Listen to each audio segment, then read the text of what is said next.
Hi, this is Phil Hartman with PH Fabrication and Horton Race Cars. Just wanted to give you guys a weekly shop update. Hope everyone's doing well. So it's been a busy week here at the shop for both Jeremy, Jed, and myself. We've been working on the Dodge Challenger, Hawks Motorsports Pontiac Firebird, and then the Bugatti replica in the back bay. And then last night we just got this Mustang in, and looking forward to getting started on that hopefully in the next week. There's a lot of neat things that'll be happening to this car. I do need to give a shout out to TMS Titanium for your continued support with the shop. You guys really help us out when it comes to materials with not only this car but all the race cars in the shop. So I do want to say thank you for all of that. Over here on the Dodge Challenger, motor's mounted, transmission is mounted. We've got the transmission cross member in now. Radiator is set into place.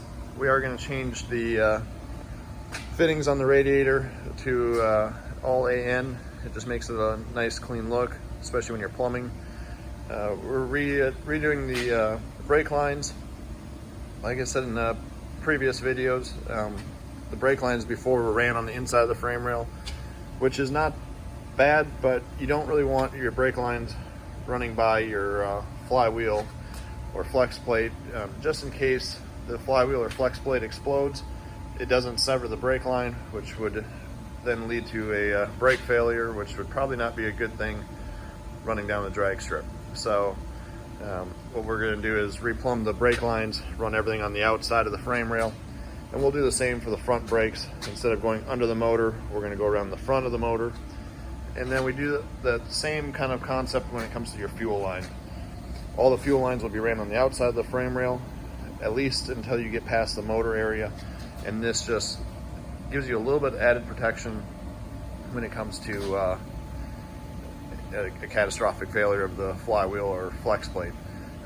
Last thing you need is, like I said, brake lines cut or a fuel line cut, especially fuel spraying with hot headers, just creates a big problem. So just got a few miscellaneous things to kind of tidy up, and I mean they're not hard things to do. It's just time consuming. So looking forward to making more progress on the Challenger. Now over here on the Pontiac Firebird, so we're kind of doing the same thing, running brake lines. We did take some extra weight out of the front end and add the extra titanium to the full titanium front end.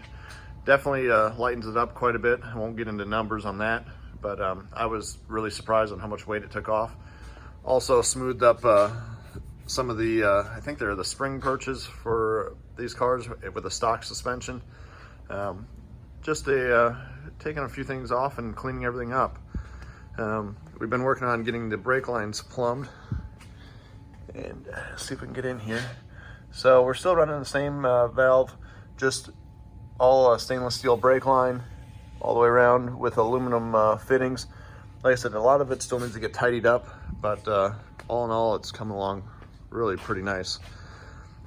Over here, I moved the Bugatti over in this bay, and part of the reason is, one, all of our metal shaping equipment is over in this bay, so I can start forming the windscreen, which is all going to be hand shaped. You can see we got the aluminum dash roughed into place.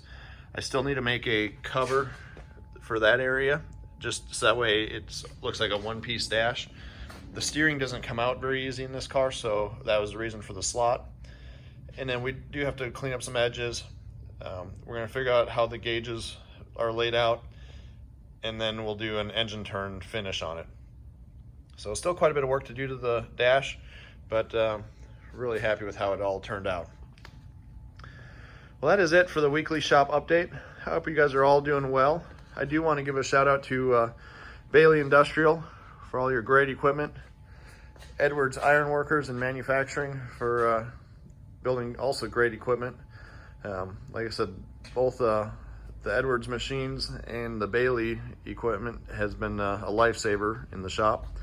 I also want to give a shout out to Fronius Welders.